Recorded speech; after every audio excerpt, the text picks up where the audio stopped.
¿Qué es el control social formal? ¿Qué vendría a ser? ¿Mm? El Me con- imagino que lo que está establecido por la ley misma, de es manera correcto. formal justamente.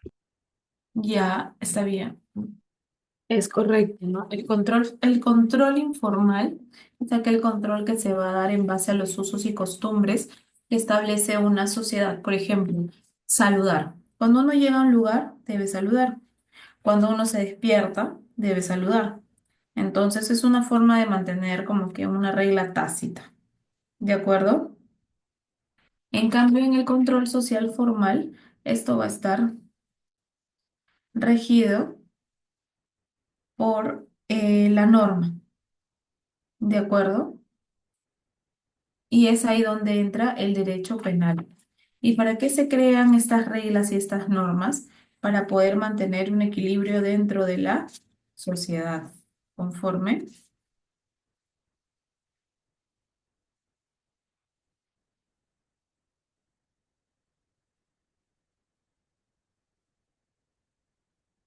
Entonces, ¿qué vamos a entender por un sistema penal?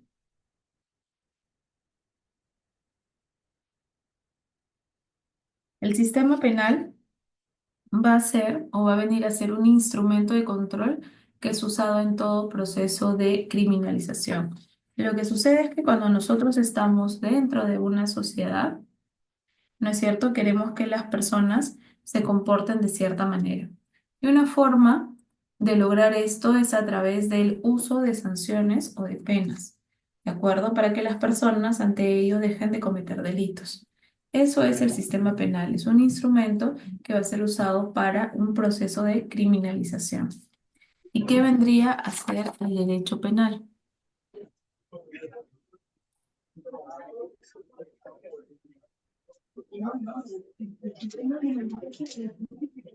El derecho penal vendría a ser un conjunto de normas jurídicas que van a definir si una conducta va a ser calificada como un delito o no, o si va a ser calificada como una falta. Y además, estas normas no solamente van a determinar si una conducta es calificada como un delito o como una falta, sino además van a determinar la imposición de una sanción o de una pena, o llamada también pena, o de una medida de seguridad. ¿Ok? Y el derecho penal siempre va a ser utilizado como última ratio, pero ¿para qué? Para, como una forma de control social que el Estado va a usar para evitar las conductas que resulten más indeseadas o insoportables para la sociedad. ¿De acuerdo? Pero se debe precisar que el derecho penal debe ser usado como de última ratio, de manera que primero se tienen que aplicar todos los otros medios de control social y cuando estos no funcionan, y solo si estos no funcionan, es donde ingresa el derecho penal para ejercer el mayor daño social, ¿ok? Pero en nuestra sociedad ya sabemos que eso no necesariamente es así, tenemos un código penal que cada 2 semanas cambia, ¿ok? Ahora, dentro del derecho penal, nosotros vamos a poder establecer tres características autónomas. Primero, el derecho penal es sustantivo. Luego, el derecho penal es formal. Y también el derecho penal es ejecutivo. ¿Qué quiere decir esto? En cuanto al derecho, que el derecho penal es sustantivo, quiere decir que va a estudiar las normas que determinan los delitos y que señalan las medidas que se van a aplicar a estos. En cuanto al derecho penal formal, se implica o se encuentra vinculado a que el derecho penal formal va a establecer la forma o el procedimiento para hacer efectivas las consecuencias del delito. Y el derecho penal ejecutivo va a ser aquel que, o a través del cual se van a ejecutar o se van a cumplir las penas a aplicar a la persona que comete el delito o las medidas de seguridad que se les va a aplicar. Ahora, también debemos entender que el derecho penal se puede dividir de dos formas, el derecho penal objetivo y el derecho penal subjetivo. En el derecho penal objetivo vamos a tener al conjunto de normas penales que se refieren al delito, al sujeto responsable y a las consecuencias del delito. Esto es las penas y las medidas de seguridad. En cuanto al derecho penal subjetivo, vamos a establecer que esta es la facultad del Estado para qué, para imponer penas y medidas de seguridad. ¿Ok? Esto va a ser una medida político-criminal que se va a establecer o se va a plasmar en las normas. ¿De acuerdo? Ahora, ¿qué es la dogmática jurídico-penal? Esta va a ordenar el conocimiento de los particulares, vas a construir sistemas, interpretar normas para ir enriqueciendo el derecho penal. Y la criminología y la política criminal la criminología es la ciencia que estudia cómo va a surgir el delito, ¿no? Y la delincuencia dentro de una sociedad. En cambio, la política criminal van a ser criterios empleados son criterios que el Estado utiliza para poder usar el derecho penal en el tratamiento de la criminalidad. La norma jurídica es aquella que establece la regla de conducta que, perdón, es aquella que va a regular una conducta, ¿ok? Precisando que las normas tienen un supuesto de hecho y una consecuencia jurídica. Ahí hemos citado un ejemplo, que es el artículo 110, que es infanticidio. La madre que mata a su hijo durante el parto bajo la influencia del estado puerperal será reprimida con pena privativa de libertad no menor de no ni mayor de 4 años o con prestación de servicios comunitarios de 52 a 140 jornadas. ¿Qué es lo que me está diciendo acá? Primero, tengo un supuesto de hecho, que es que la madre que mata a su hijo cuando está durante el parto o bajo la influencia de este, ¿no? ¿Y cuál es la consecuencia? Que será reprimida con pena privativa de libertad o con prestación de servicios comunitarios. ¿De acuerdo? Entonces, teníamos que precisar primero que la ley penal es la única fuente formal directa e inmediata del derecho penal. ¿Ok? Esto tiene se basa en dos artículos importantes. El artículo 2, numeral 24, inciso L de la Constitución, que dispone que nadie será procesado ni condenado por acto u omisión que al tiempo de cometerse no esté previamente calificado en la ley de manera expresa e inequívoca como infracción punible, ni sancionado con pena no prevista en la ley. Así, el artículo 2 del título preliminar también recoge el principio de legalidad. Asimismo, la ley se caracteriza ¿por qué? Por ser obligatoria, ya que debe ser acatada por todos los ciudadanos, los órganos del Estado o sus jueces. ¿Ok? Y cuando los ciudadanos son los que deben hacer caso de la norma, esto implica que la norma es primaria. Y cuando los órganos del Estado o sus jueces tienen que acatar la norma, esta es la norma secundaria. ¿Ok? Ahora, la norma como tal va a enlazar toda proposición con una con otra. ¿Ok? ¿Qué voy a tener acá? Siempre voy a tener un supuesto de hecho y una consecuencia jurídica. ¿Ok? Y las normas penales pueden ser de tres órdenes: completas, incompletas o acabadas, incompletas y en blanco. Perdón, pueden ser completas, incompletas o en blanco. ¿De acuerdo? En la norma completa tenemos que tengo un supuesto de hecho y tenemos una consecuencia, como por ejemplo el delito de infanticidio que ya lo hemos señalado. En cambio, en las normas incompletas vamos a tener que su estructura gra- gramaticalmente está acabada, pero no contiene un supuesto de hecho y consecuencias jurídicas por estar destinadas a concretar el supuesto de hecho o la consecuencia jurídica. ¿Qué quiere decir esto? Que en una norma incompleta o tengo el hecho o tengo el supuesto, más no los dos. ¿Ok?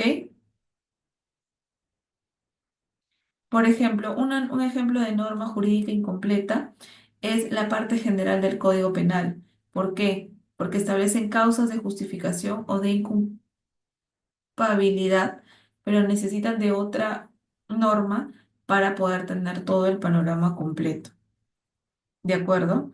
Ahora, dentro de las normas penales incompletas, podemos tener las normas penales aclaratorias, restrictivas o remisivas.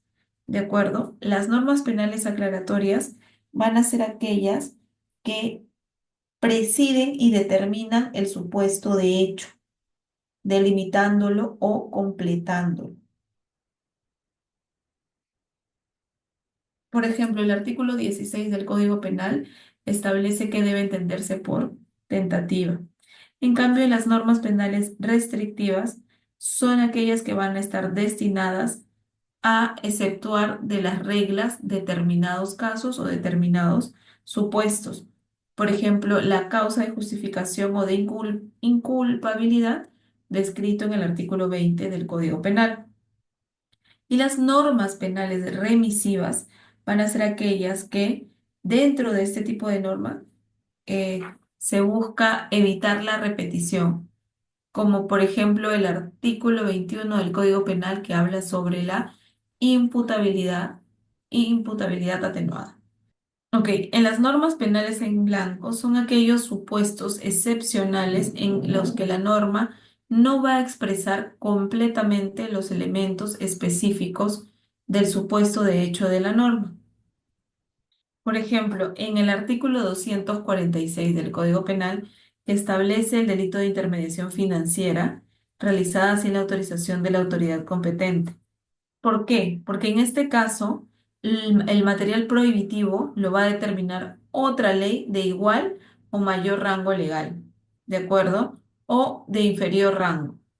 Cuando la norma se complementa o contiene el marco prohibitivo en otra ley de igual o mayor rango, será una ley penal blanco impropia. Y cuando la ley que la complementa es una de inferior rango, va a ser una ley penal en blanco propia. ¿De acuerdo? Ya hemos hablado de la ley penal. Ahora vamos a hablar de las teorías de la ley penal. ¿Cuáles son estas teorías? La absoluta, la relativa y la unificada. ¿Y qué será la teoría absoluta? ¿Ustedes han escuchado de la ley del talión? Ojo por ojo, diente por diente.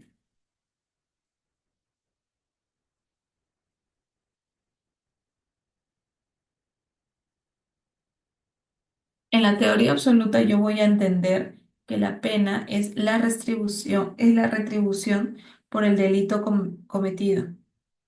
De acuerdo que si la pena es legítima, va a resultar ser justa.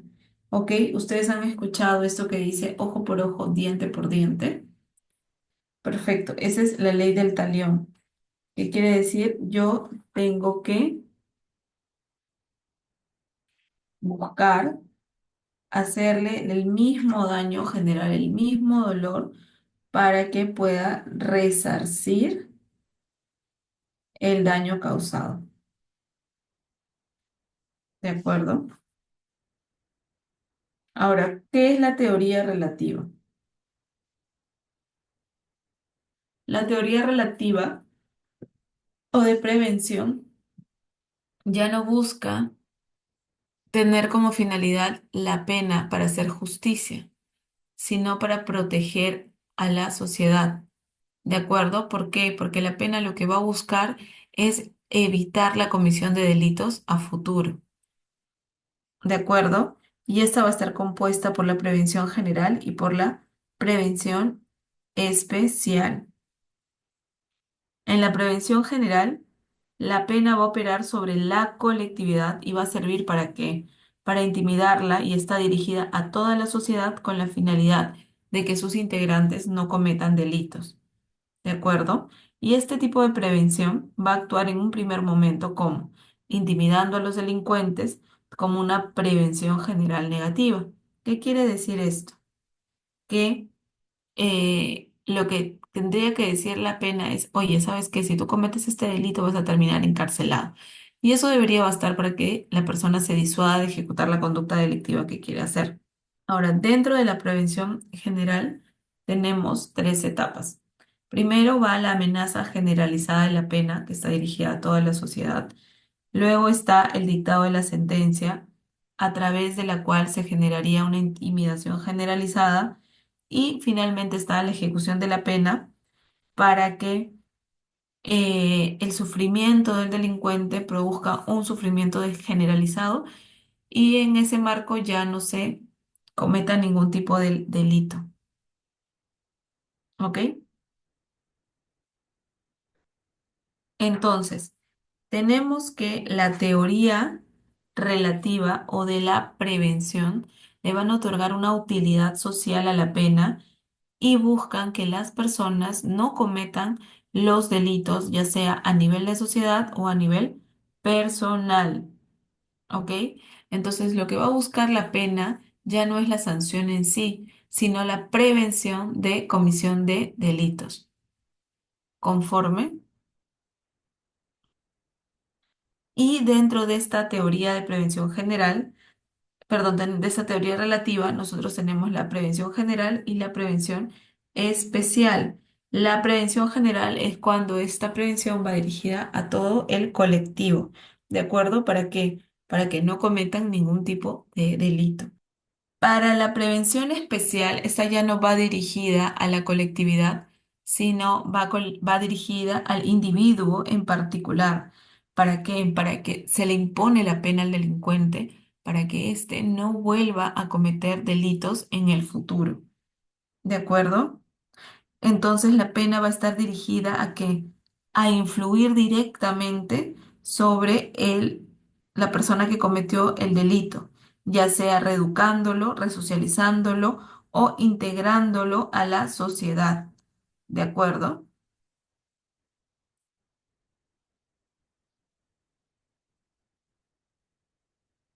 Ahora, dentro de la prevención especial, tenemos la prevención especial positiva y la prevención especial negativa. ¿De acuerdo? En la positiva, ¿qué van a hacer?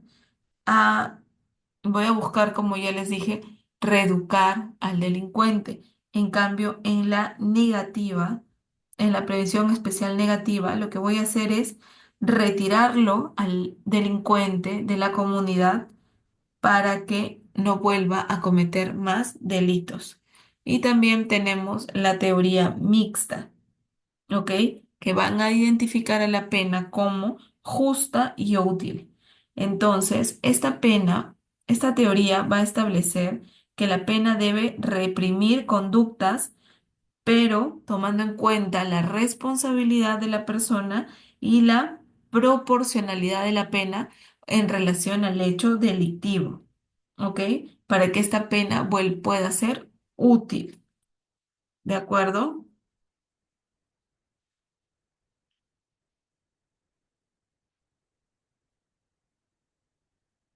Claro, hasta ahí.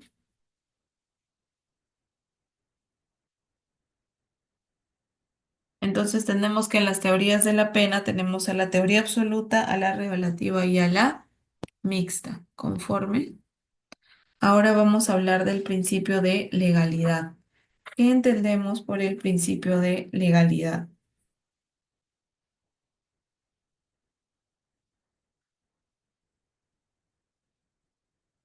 ¿Mm?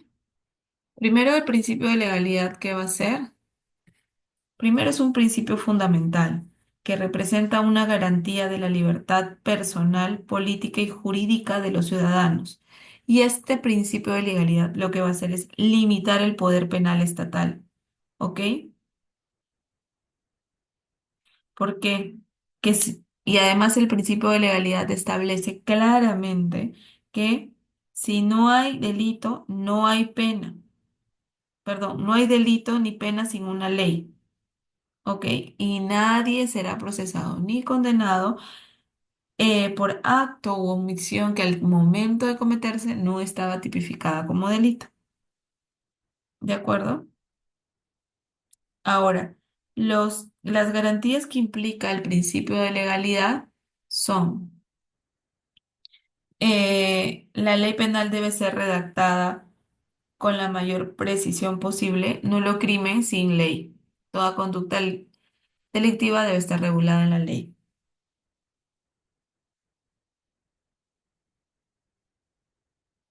Escrita la ley como única fuente de delitos y penas, no se admiten otras fuentes. Y no hay pena sin ley, no se puede imponer una pena si no se encuentra establecida en la norma. ¿Ok? ¿Cuáles son estos principios de legal? ¿Cuáles son los principios que se deben considerar dentro del principio de legalidad? Primero, la ley es cierta, la ley es estricta, la ley es previa y la ley es escrita y es estricta. ¿Qué quiere decir cada uno de estos? Primero, la ley penal debe ser redactada con la mayor precisión posible. A esto se refiere la ley cierta. ¿Eso qué quiere decir? Que la ley debe delimitar y expresar la conducta prohibida y la pena a aplicarse. En cuanto a la ley previa, ¿qué quiere decir esto? Que como regla general, como regla, se prohíbe la aplicación retroactiva de la ley penal.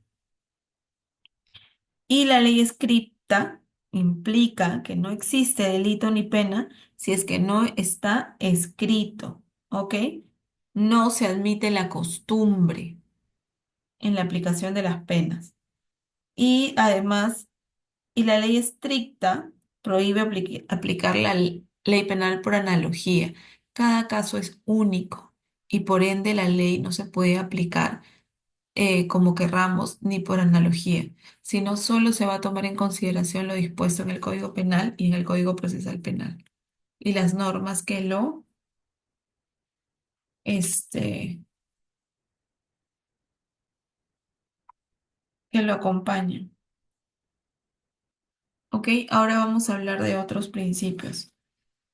El principio de culpabilidad, de lesividad, de intervención y de proporcionalidad. ¿Ok? ¿Qué será el principio de culpabilidad? El principio de culpabilidad o de responsabilidad establece que una persona solo va a ser responsable por aquellos actos que haya cometido. ¿Ok? En principio. ¿Qué quiere decir esto? Que la pena solo debe fundamentarse si se comprueba que el hecho puede serle reprochable al acusado. ¿De acuerdo? El principio de lesividad va a exigir va a exigir la lesión del bien jurídico protegido. Si, por ejemplo, en el delito de homicidio dice el que mata a otro para obtener algo, entonces para yo poder acreditar que efectivamente la persona cometió el delito de homicidio, yo tendría que enlazar esta, tendría que acreditar. Si yo quiero denunciar a esta persona y que se quede todo el máximo de tiempo posible en la cárcel, yo tendría que acreditar que él disparó con dolo, con conocimiento y voluntad de querer matar a esa persona. Y por eso es que le da 5 balazos en el cerebro, en la cabeza. ¿Por qué? Porque quería matarla. Entonces es esa persona la llamada a ser sentenciada. Ahora, el principio de lesividad va a implicar qué cosa? Que el derecho penal solamente va a actuar para proteger bienes jurídicos, ¿ok? Pero va a proteger aquellos bienes jurídicos materiales o inmateriales reconocidos jurídicamente, ¿ok?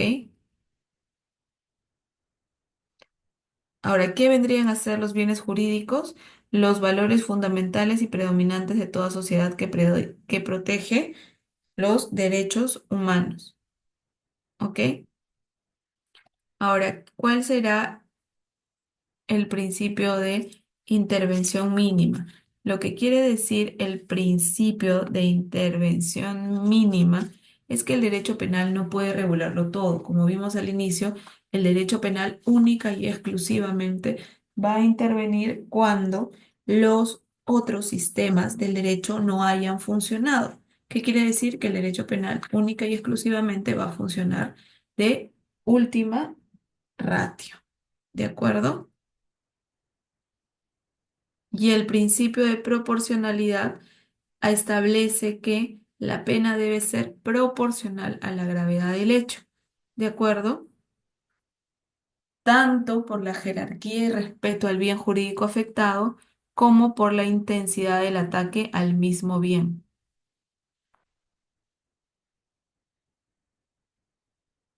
¿Conforme? ¿Hasta ahí estamos claros?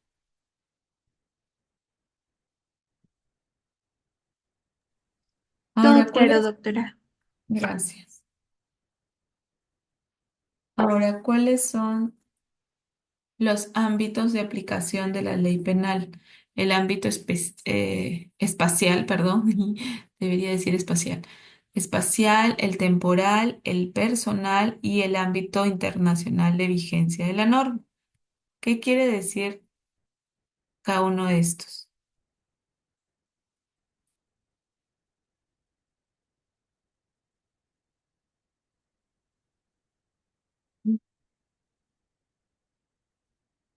La aplicación espacial de la ley penal, ¿qué va a establecer? Que como regla general la ley penal se va a aplicar dentro de los límites del territorio del Estado. ¿Ok? Ahora, ¿cuáles son los principios que regulan la aplicación de la ley penal? El principio de territorialidad, la extraterritorialidad y el lugar de comisión del delito. ¿De acuerdo? Dentro del principio de territorialidad, nosotros vamos a encontrar el principio de pabellón o de bandera. ¿De acuerdo? Cabe acotar que el principio de territorialidad se encuentra regulado en donde, en el artículo 1 del Código Penal, y este se va a fundamentar en la soberanía del Estado. Entonces, lo que va a precisar o indicar el principio de territorialidad es que la ley penal tiene validez dentro del territorio nacional y es aplicable, y ello es aplicar, por tanto, todo hecho delictivo cometido dentro del territorio nacional debe ser sancionado por las normas nacionales, entendiéndose además que el territorio comprende, de acuerdo al artículo 54 de la Constitución, comprende espacios geográficos del suelo, subsuelo, dominio marítimo y espacio aéreo. Y también abarca aquellos espacios acogidos por el principio de pabellón. Dentro del principio de territorialidad encontramos el principio de pabellón. ¿De acuerdo? ¿Y qué establece el principio de pabellón o de bandera? ¿De acuerdo? Que va a establecer que la ley penal peruana se puede aplicar a hechos punibles cometidos en naves y aeronaves nacionales en el marco de lo siguiente. Si la nave o aeronave es nacional pública, se va a aplicar la ley peruana sin importar en dónde esta nave o aeronave se encuentre. En cambio, si es una nave o aeronave nacional privada, se va a aplicar la ley peruana cuando se encuentre en alta mar o cuando ningún estado esté ejerciendo su soberanía. Conforme. Ahora, en cuanto a la extraterritorialidad, la ley penal va a permitir que la ley penal se aplique a hechos delictivos cometidos fuera del territorio nacional. Entonces, ¿cuáles son esos principios? El principio real o de protección de intereses, el principio de nacionalidad, el principio universal y el principio del derecho penal por representación. ¿Ok? En cuanto al principio de real o de protección de intereses, esto establece que la ley penal se va a aplicar fuera del territorio nacional en defensa de bienes jurídicos propios del Estado o de sus ciudadanos.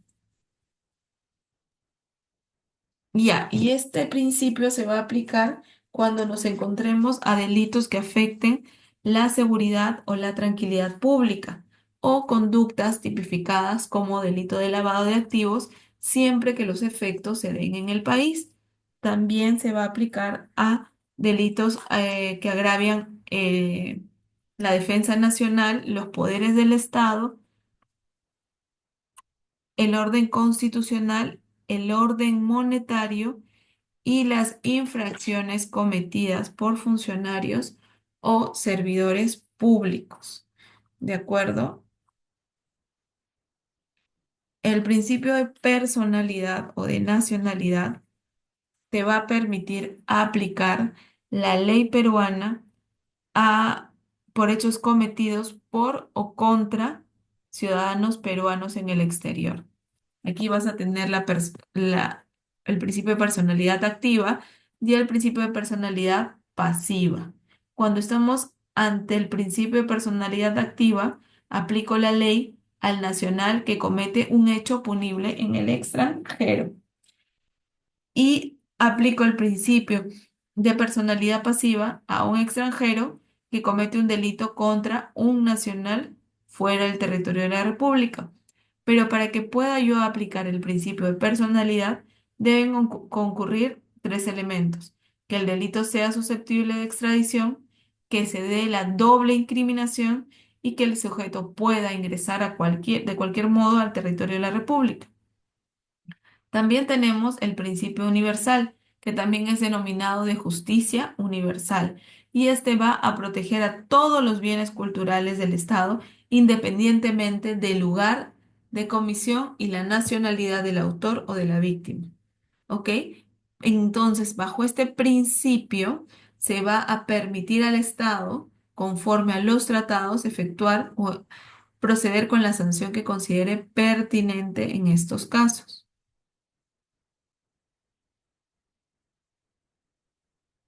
Y en el principio del derecho penal por representación, esto tiene un carácter subsidiario y intervenir, va a intervenir cualquiera sea el motivo cuando no se puede efectuar la extradición y se autoriza para que el Estado que tiene al autor pueda juzgarlo aplicando su ley penal. Y así evitamos la impunidad. ¿Ok? Ahora vamos a aplicar la ley en el marco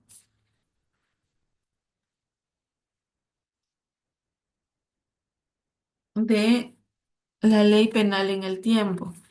Lo que hemos señalado es que las personas van a ser juzgadas por aquella norma que estuvo vigente al momento que cometieron el delito. Pero existe una excepción que es la retroactividad de la ley penal favorable. ¿Qué implica esto? Que la ley penal se puede aplicar a hechos cometidos con anterioridad a la vigencia de la ley porque esta es más favorable para el reo, ¿ok? Y la retroactividad se va a complementar con la ultraactividad benigna, que supone la aplicación de la ley penal posterior a la comisión del delito por ser la más favorable, ¿ok? ¿Hasta ahí todo claro? Conforme, profesora. De acuerdo. Ahora tenemos la aplicación de la ley penal en el marco de las personas. Ahora, nosotros tenemos que la aplicación de la ley penal en relación a las personas, en teoría, se debe dar en el marco del principio de igualdad, pero existen algunas excepciones que le otorgan ciertos privilegios a ciertas personas. ¿ok? Y estas van a constituir prerrogativas que operan en relación a la función que ejerce y no por la persona, ¿ok? Yo voy a dar estas prerrogativas, estas excepciones a ciertos funcionarios debido al cargo que ellos ocupan.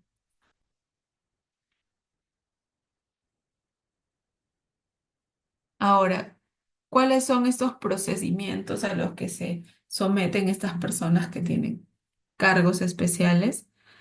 La inviolabilidad, la inmunidad, el antejuicio y las exenciones del derecho penal internacional. La inviolabilidad aplica a los congresistas, la inmunidad aplica al presidente de la República, congresistas y miembros del Tribunal Constitucional. El antejuicio político solo se puede dar al presidente de la República, al congresista y a los miembros del Tribunal Constitucional, ministros de Estado, miembros del Consejo Nacional de la Magistratura, jueces supremos, Contralor General, Defensor del Pueblo y fiscales supremos. Y tengo exenciones del derecho penal internacional para jefes de Estado, representantes diplomáticos, miembros de un ejército extranjero y funcionarios de la ONU.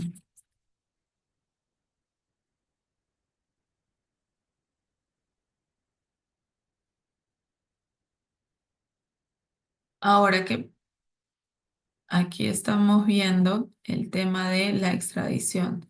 La extradición va a venir a ser un procedimiento de cooperación internacional destinado a que los responsables de los delitos y que todavía no han sido juzgados o condenados eludan la acción de la justicia y se les traslade al país en el que cometieron el delito o a su país de origen para que sean juzgados.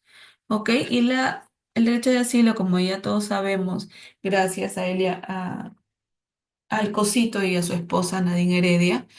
El asilo es la protección concedida por un Estado para que una persona se refugie en su territorio pues, si es que se configura la causal de persecución. ¿Ok? Ahora existe la extradición pasiva y la extradición activa. La pasiva se da cuando el Estado peruano recibe la petición de otro país que solicita la entrega de un procesado o condenado que se encuentra en nuestro territorio. Agarramos y lo votamos. Decimos, llévate tu problema, no lo dejes aquí. Y la pasiva es al revés, cuando Perú solicita la entrega de un procesado o un condenado que se encuentra en el territorio extranjero.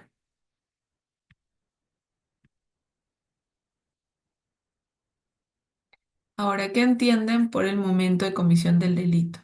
El momento de comisión de delito es aquel en el cual el autor o partícipe ha actuado u omitido la obligación de actuar, independientemente del resultado que se produzca.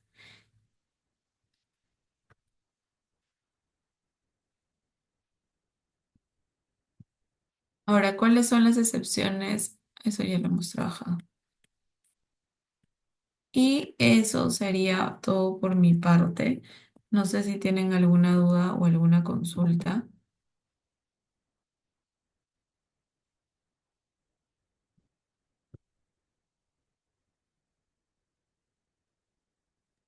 Ok, doctora, muchas gracias. Entiendo que Bueno, nadie tiene ninguna duda, hola ninguna doctora, ¿me consulta. puede escuchar? Sí, sí te escucho. Ah, ok, muchísimas gracias doctora Rosas por su excelente exposición. Bueno, ahora sí daremos paso a la sección de preguntas para resolver cualquier inquietud que los asistentes deseen plantear. Aquellos que deseen hacer una consulta directa, los invito a levantar la mano para activar el micrófono, asegurándonos de mantener un orden respetuoso. Si prefieren no usar el micrófono, pueden escribir sus preguntas en el chat, donde estaré atenta para leerlas y compartirlas con la doctora. Muchas gracias, chicos. Los espero. Buenas noches con todos de antemano, profesora, buenas noches. Mi pregunta es sobre el caso en concreto que se está mostrando en pantalla.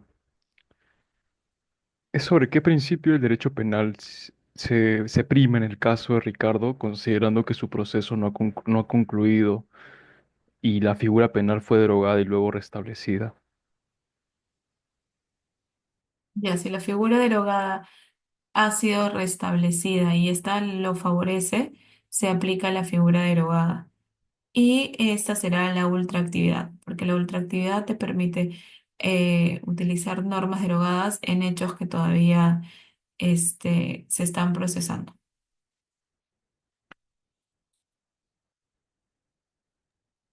Conforme, profesora. Muchas gracias.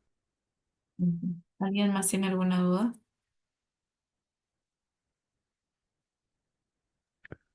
Pero ¿podría considerarse inconstitucional aplicar ultraactividad en perjuicio del imputado si durante el proceso se derogó temporalmente No, lo que el te tipo acabo penal? de, a ver, lo que te acabo de indicar es que solamente la retroactividad o la ultraactividad se va a aplicar solamente la norma que resulta ser más favorable al reo. Si la norma lo perjudica, no se aplica.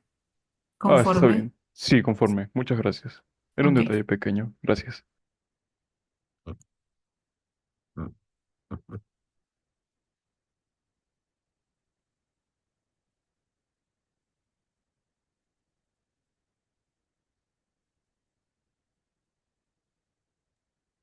Estimados, ¿alguien más que desea hacer alguna consulta a la doctora, por favor?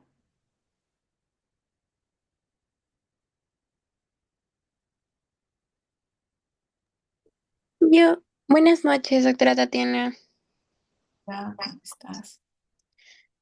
Mi pregunta era referida a si, no estoy segura si lo mencionó, pero siempre tengo esa como duda entre la diferencia entre el principio de inmunidad y el principio de antejuicio. Ya, la inmunidad parlamentaria es como un privilegio que se le da a los congresistas o durante todo el periodo en el que ellos son congresistas para que no sean procesados en fuero común, salvo flagrancia. Y el antejuicio es como un juicio previo que se les hace a ellos en caso se detecte que han cometido un delito que no es en flagrancia, para determinar si se les levanta la inmunidad y pasan a fuero común para que sean procesados como cualquier persona. Muchas gracias, doctora. A ti. Ok, muchas gracias, estimados, por las consultas que realizaron. Si es que no hay nadie más que quiera, pues, interponer una consulta ahora mismo, vamos a agradecer a la doctora Rosas por su destacada intervención en esta asesoría organizada por Jassiter. Antes de concluir con su participación, quisiera darle nuevamente la palabra para que comparta con nosotros las reflexiones finales con respecto a la asesoría que dio el día de hoy. Por favor, doctora Tatiana. Bueno, primero agradecerles una vez más a Yaciter por eh, contar conmigo para poder ejecutar este tipo de eventos. Y la conclusión final es que el derecho penal existe justamente como un medio de control social para que, valga la redundancia, la sociedad pueda mantener una convivencia pacífica y armoniosa, ¿no? Y además también busca eh, la prevención de la comisión de delitos y cuando se cometen estos delitos busca que no se vuelvan a realizar, ¿ok? Y además debemos tener en consideración la forma en cómo se va a aplicar la norma y los criterios que se van a considerar para ello. Muchas gracias a nuestra ponente. Sin duda alguna, su exposición ayudará a nuestros asistentes a incrementar de manera significativa sus conocimientos respecto al curso de ley penal y teoría del delito y sobre todo al parcial que vamos a tener muy pronto. Muchas gracias también a nuestros participantes por asistir activamente el día de hoy. Sin más que decir, les invitamos a seguirnos por las redes sociales para que estén al día con todas las asesorías académicas que la Asociación de Estudios Jazz ITER organiza para todos ustedes. En este sentido, damos por concluida la asesoría del curso Ley Penal y Teoría del Delito. Esperamos contar con su participación en próximas asesorías. Muchas gracias, chicos, y que tengan muy buenas noches. Hasta luego.